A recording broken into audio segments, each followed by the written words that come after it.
I just know how to do it. I don't know why I do it. I don't know how to do it. It's just a look. I know it's scary. I'm playing this part when the young man comes into the room. Is you know, he don't have to do much. There are lines when he comes in the room, Mrs. Father Lucas, so he's not here at the moment. He's out. You know, oh, we did with a nut. So it's very easy to say, no, he's out at the moment. Totally, he's not here. Close the door, please. We don't want to be disturbed, do we? Boom, the door closes on its own. That's enough to scare the hell out of people. So I don't have to act, you know. I say, sit down, please. Hello, Clarice. All that stuff.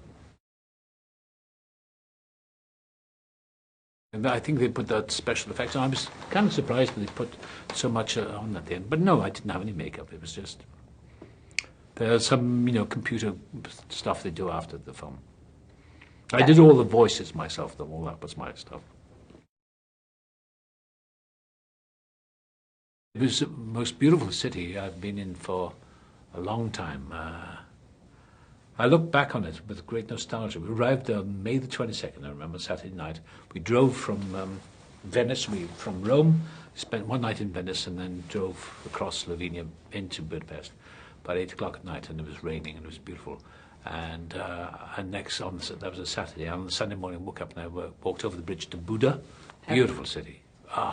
And just outside the hotel, I was staying at the Four Seasons, there's a street that goes up to St. Michael, I think, St. Stephen's Cathedral. What's it, St. Michael? St. Stephen's, I think. This beautiful cathedral, which was not that old, it was probably 19th century. And I went into the churches where Elizabeth of Austria was crowned. Fascinating. And fortunately,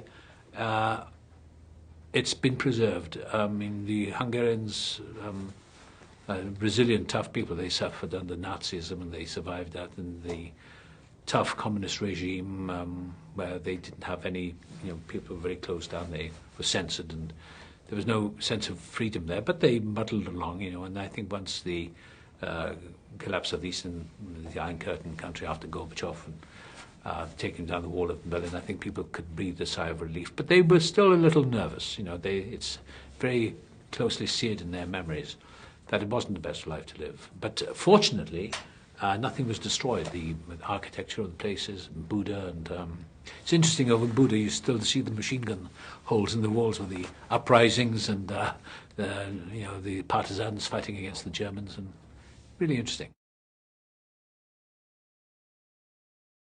No, I gave him a bad time. No, I'd say to him, I said, is this the way you can play the part? He said, no, it's your career. No, he's a wonderful actor. And you know, this is his first movie. And also, his agent phoned him and said, I want you to do a film test. He said, I don't know. He lives in a little town outside of Dublin. And he hadn't worked for some time. And his friend from next door, I met him actually, he came out to Budapest to visit him. Filmed him, and a scene from the movie. Then I met him out here. Michael Hofstrom said, we've got this wonderful actor, would you like to? I said, yeah.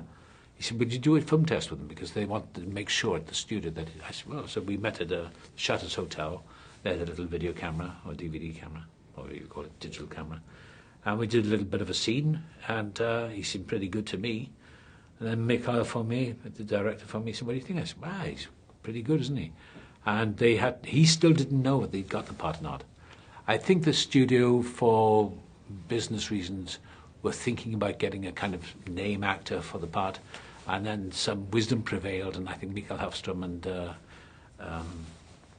the producers said, no, let's go for this unknown actor, because we don't want the information of somebody who's a star actor, you know. So he turns up on the first day, and I said, how are you feeling? He said, I feel very nervous. I said, oh, well, don't be, just enjoy it. I'm really impressed by him. He's such a nice guy as well. He's married, and his mother and father came out to Budapest, and he's very much an Irish boy, you know. Lives in a small town in Ireland, and I think they're having a showing of this in Dublin for some charity of his, or his brother's charity. But what I like about Colin is that he's a very modest guy, you know. I said, don't lose the modesty. Don't lose that. I like young actors, they're great to work with.